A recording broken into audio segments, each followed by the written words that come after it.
नमस्कार शाশুড়ি বৌমা ব্লগ আর কিচেনে আপনাদের স্বাগত জানাই। আজকে আমি বানাবো সাবুদানার পাপড় বানাবো। তাই জন্য এখানে সাবুদানা নিয়েছি, সাবুদানাটা ধুয়ে ভিজে রাখবো। কালকে বানাবো পাপড়, ভিজে রাখবো সাবুদানা। কালকে আমি সাবুদানাটা ভিজে রাখছিলাম, তার ফুলে কতক্ষণ হয়ে গেছে। এখন জল দিয়ে এটাকে আমি ইয়ে করবো, গরম করবো।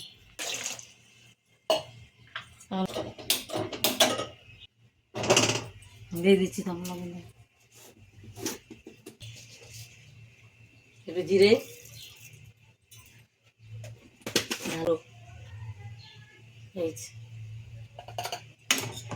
জাল দেবো এটাকে,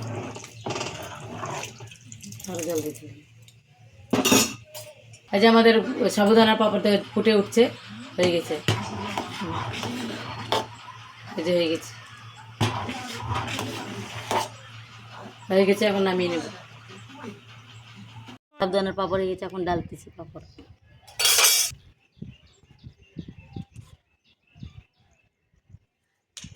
বড় বড়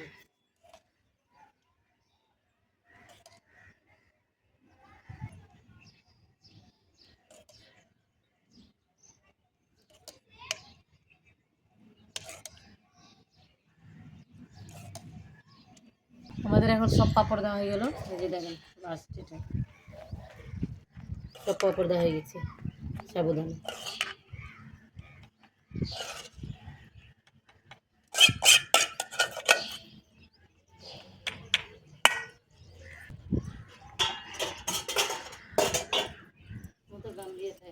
পাপড়গুলো এখানে ঢাল দিই। হচ্ছে সাবুদানার পাপড়টা দিয়েছিলাম, এই যে দেখেন এখানে পাপড় সব শুকিয়ে গেছে। পাপড়গুলো শুকিয়ে গেছে পুরো সব। আমি এখন যে পাপড়গুলো বানিয়েছিলাম ভেজে আপনাদের দেখাচ্ছি। কড়াই তুলে দিলাম, তেল গরম। এই যে নিয়ার পাপড়, এখানে সাবুদানা পাপড়টা দেখাবো আমি। এখন এই যে সাবুদানার পাপড় ভেজে নিচ্ছি।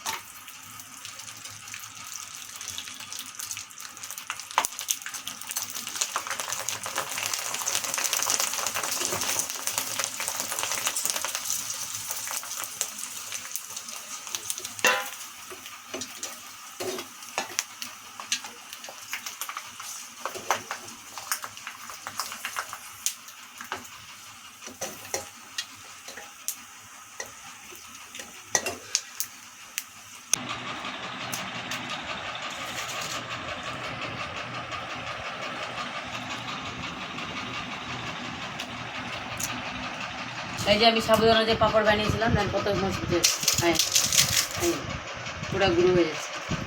একটু খেয়ে দেখাচ্ছি কত সুন্দর হয়েছে।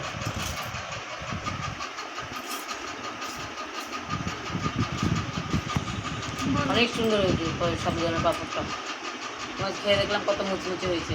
সাবুদানা পাপড়ের ভিডিওটা যদি আপনাদের ভালো লাগে, লাইক করবেন, শেয়ার করবেন, সাবস্ক্রাইব করবেন। এইগুলো ভিডিওটা এখানে শেষ করতে দেখা হবে আবার। নমস্কার।